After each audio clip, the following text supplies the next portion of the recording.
오늘 사연은 경기도 부천에 사시는 60대 후반 영숙 씨가 보내주셨습니다. 30년을 함께 산 남편의 배낭 속에서 발견한 낯선 영수증 한 장. 그 종이 한 장이 불러온 비극적인 이야기 지금 시작합니다. 나이가 들면 산이 친구라는 말 다들 한 번쯤 들어보셨을 겁니다. 영숙 씨에게도 산은 참 고마운 존재였습니다. 정년퇴직 후 집안에서 텔레비전 리모컨만 붙잡고 있던 남편이 어느 날부터인가 배낭을 메고 집을 나서기 시작했으니까요. 매주 일요일 아침마다 따뜻한 물과 과일을 챙겨주며 무릎 조심하고 잘 다녀오라고 건네는 인사가 영숙 씨의 가장 큰 행복이었습니다. 하지만 그 행복은 남편의 배낭 안쪽 깊숙이 숨겨진 어느 카페의 영수증 한 장에서 산산조각이 났습니다. 그날은 남편이 유독 기분이 좋아 보였습니다. 산에서 내려오자마자 콧노래를 부르며 샤워실로 들어갔죠. 영숙 씨는 남편의 등산복을 세탁기에 넣으려다 주머니에서 꼬깃꼬깃해진 종이 한 장을 발견했습니다. 자세히 보니 그 영수증은 산밑 식당이 아니었습니다. 집에서 차로 30분은 가야 하는 외곽의 한 호젓한 카페였죠. 결제 시각은 오후 4시. 보통의 산악회라면 한창 하산해서 다 같이 막걸리를 마실 시간이었습니다. 영수증에는 아메리카노 2잔과 조각 케이크 하나가 찍혀 있었습니다. 평소 믹스커피가 최고라며 단 것은 질색하던 남편이었습니다. 영숙 씨는 가슴 한구석이 서늘해지는 것을 느꼈습니다. 영숙 씨는 거실 불을 끄고 식탁 위 작은 등 하나만 켠 채 앉았습니다. 샤워를 마치고 나온 남편은 어둠 속에 앉아 있는 영숙 씨를 보고 멈칫했습니다. 영숙 씨가 식탁 위에 그 영수증을 조용히 내려놓자 남편의 눈동자가 미세하게 흔들렸습니다. 하지만 남편은 이내 코웃음을 치며 말했습니다. 아, 이거 산악회 회원들하고 내려오다가 목이 너무 말라서 다 같이 갔던 거야. 내가 내 카드로 긁고 나중에 돈 받았어. 이게 무슨 문제라도 돼. 너무나 당당한 태도에 영숙 씨는 남편의 눈을 똑바로 쳐다보며 낮게 물었습니다. 당신 원래 단 거 안 좋아했잖아. 당신이 언제부터 카페 가서 케이크를 먹었어. 남편은 오히려 큰 소리를 치며 방으로 들어가 버렸습니다. 하지만 닫힌 방문 너머로 남편이 누군가와 급하게 메시지를 주고받는지 휴대폰 진동 소리가 계속해서 울려 퍼졌습니다. 그러던 어느 평일 오후였습니다. 남편이 화장실에 휴대폰을 두고 나온 사이 산악회 단체 대화방이 미친 듯이 울리기 시작했습니다. 홀린 듯 휴대폰을 확인한 영숙 씨의 눈앞에 15초 분량의 짧은 영상 하나가 나타났습니다. 영상 속에는 남편과 산악회 총무가 한적한 숲길에서 서로의 손을 꼭 잡고 걷고 있었습니다.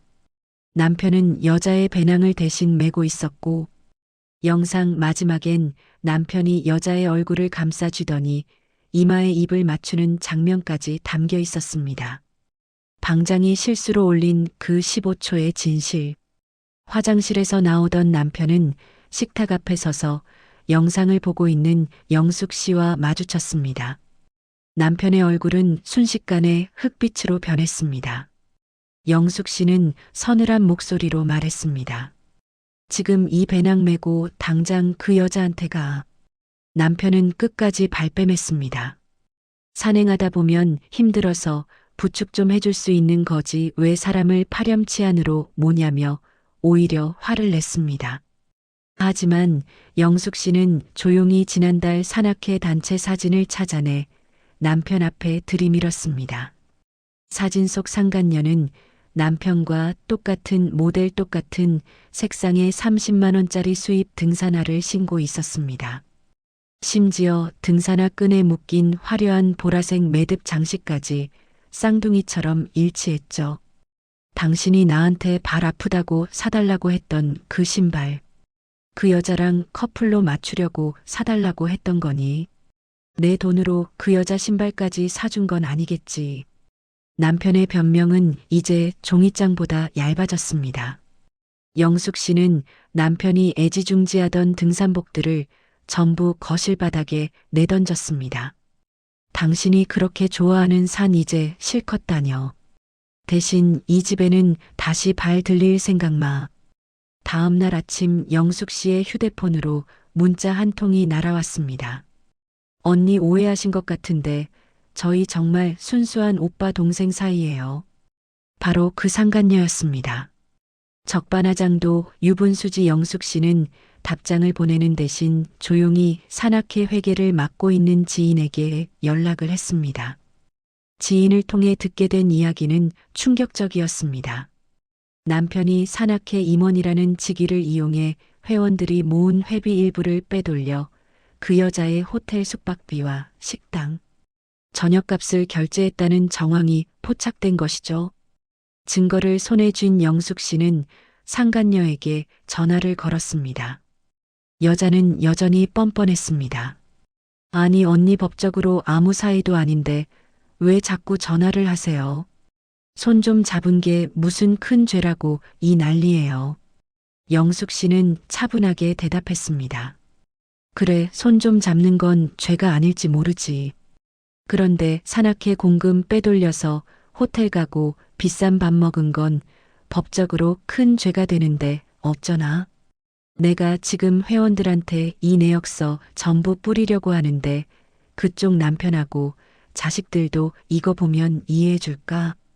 전화기 너머로 정적이 흘렀습니다. 여자의 목소리가 떨리기 시작했죠. 영숙 씨는 쐐기를 박았습니다. 내 남편이 쓴 돈은 내 돈이나 마찬가지니까. 그동안 우리 집 생활비 축 내면서 그쪽한테 사준 것들 전부 계산해서 내놔. 안 그러면 당장 그쪽 집 앞으로 찾아가서 이 영수증들 다 뿌려줄 테니까.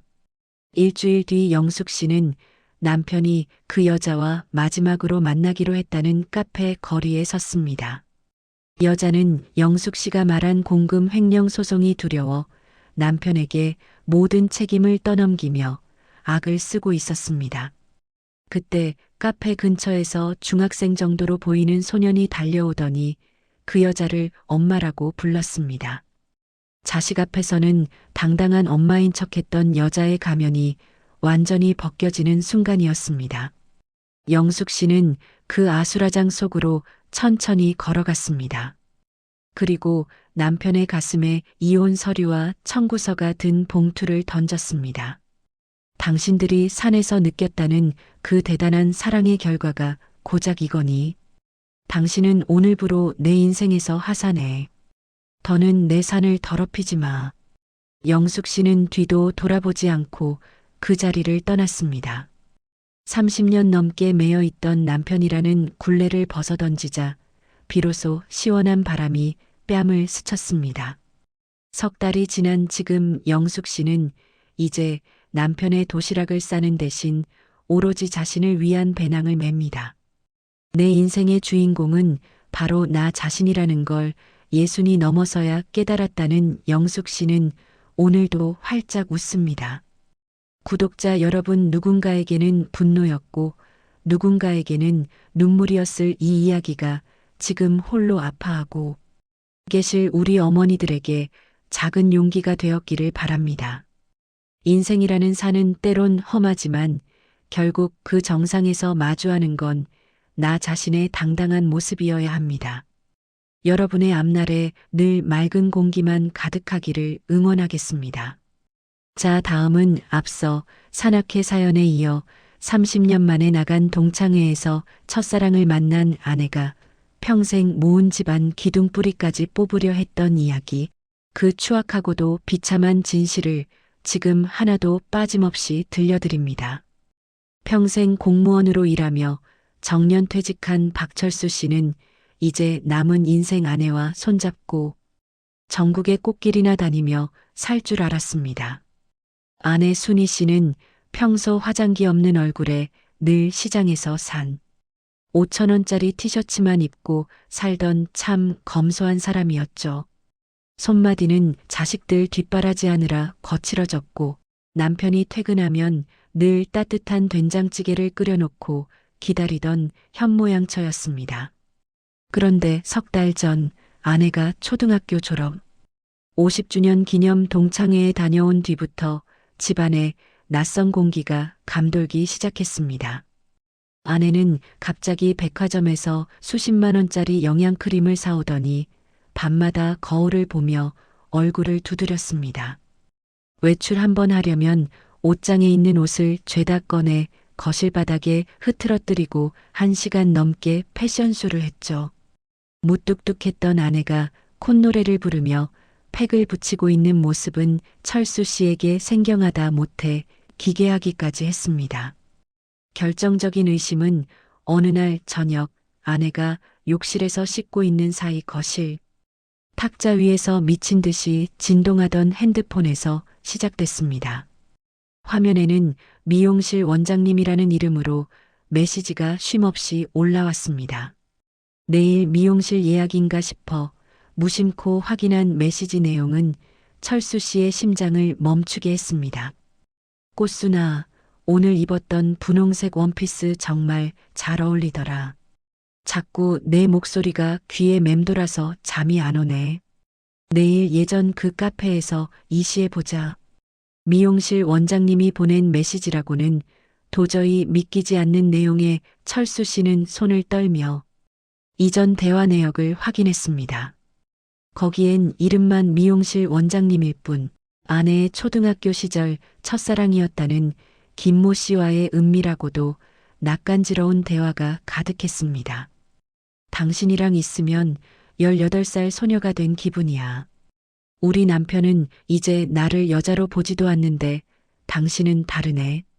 아내가 보낸 메시지를 읽으며 철수 씨는 거실 한복판에서 피가 거꾸로 솟는 기분을 느꼈습니다. 30년 세월을 바쳐 뒷바라지한 대가가 고작 이름까지 속여가며 나누는 불륜 대화였다니 철수 씨는 한참을 벽을 짚고 서 있어야 했습니다. 다음 날 아침 아내는 평소보다 더 화사하게 분을 바르고 코끝에 진한 향수까지 뿌리며 집을 나섰습니다. 철수 씨는 낡은 운동화 끈을 조여매고 조용히 아내의 뒤를 쫓았습니다. 도착한 곳은 도시 외곽의 한 호젓한 카페. 구석진 자리에서 철수 씨는 숨을 죽이고 지켜봤습니다. 저 멀리 아내의 분홍색 원피스가 보였고 그 곁에는 철수 씨가 평생 본 적 없는 낯선 남자가 아내의 허리를 감싸고 걸어오고 있었습니다. 두 사람은 주변 시선은 아랑곳하지 않고 서로의 입에 케이크를 넣어주며 아이들처럼 까르르 웃었습니다. 아내의 그런 해맑은 웃음소리는 집에서는 10년 넘게 들어본 적 없는 소리였습니다. 남편 앞에서는 늘 기운 없다며 눕던 아내가 그 남자 앞에서는 꼬리치는 여우처럼 애교를 부리고 있었습니다. 철수 씨는 당장이라도 달려가 식탁을 엎고 싶었지만 확실한 증거를 위해 휴대폰 카메라 셔터를 눌렀습니다. 철수 씨는 집에 돌아와 아내가 매일 들여다보던 동창회 밴드 모임에 몰래 가입했습니다. 그리고 지난달 뒤풀이 영상을 찾아냈습니다.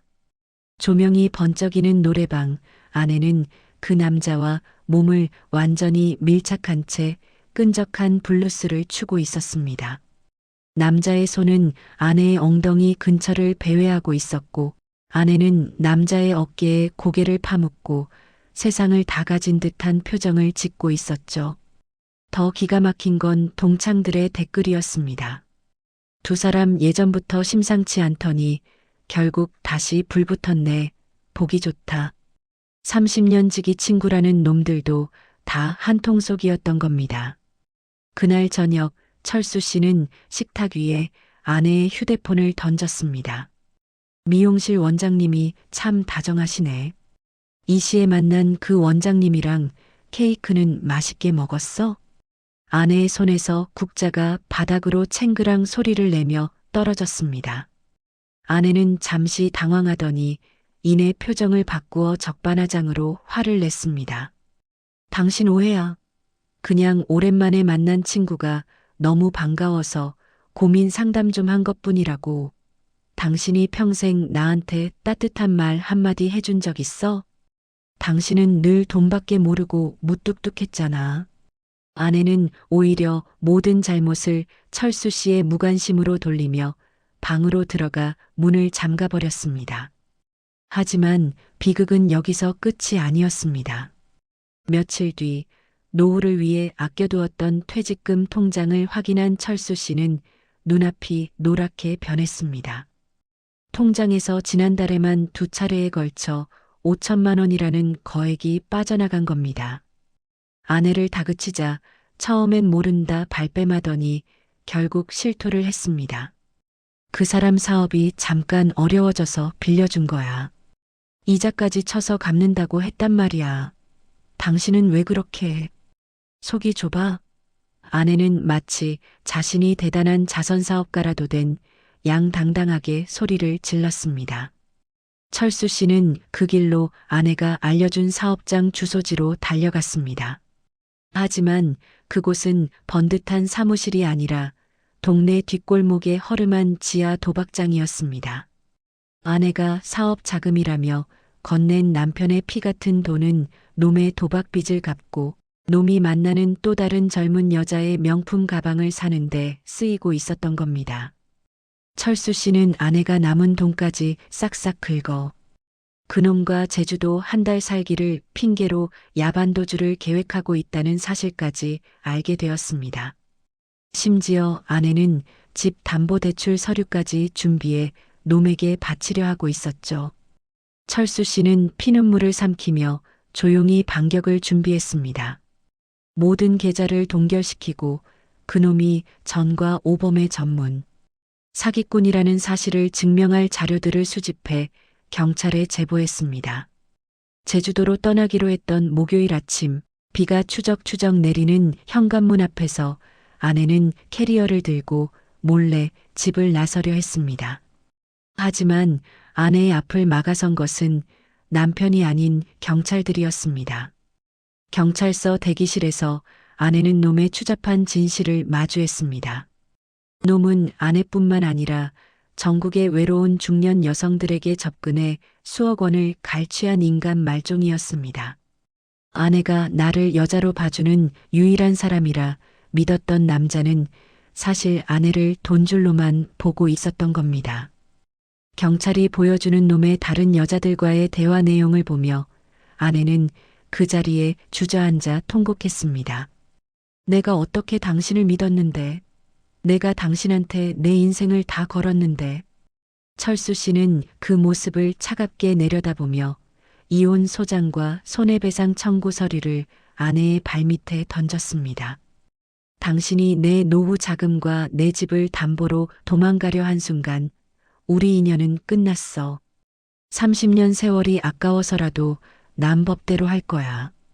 당장 이 집에서 나가. 아내는 빗속으로 내몰렸습니다. 30년 넘게 공들여 지켜온 가정도 환상처럼 찾아왔던 첫사랑도 모두 진흙탕 속에 처박혔습니다. 반년이 지난 지금 철수 씨는 홀로 지내며 직접 된장찌개를 끓이고 요리를 배웁니다. 가끔 아내가 친척들을 통해 용서를 구한다는 연락이 오지만 철수 씨는 단호합니다. 거짓과 배신으로 얼룩진 사람과 사느니 고요한 평온 속에 나 자신을 지키며 사는 것이 진정한 행복임을 깨달았기 때문입니다. 시청자 여러분, 사랑이라는 이름으로 포장된 유혹은 달콤하지만 그 끝은 이토록 참혹합니다. 30년 세월을 함께한 배우자보다 찰나의 환상을 쫓은 대가는 돌이킬 수 없는 파국뿐이었습니다. 지금 곁에 있는 사람의 거친 손마디가 그 어떤 화려한 유혹보다 귀하다는 사실을 잊지 마시기 바랍니다. 다음 영상에는 더욱 재밌고 흥미로운 주제로 찾아뵙겠습니다. 구독과 좋아요 부탁드립니다.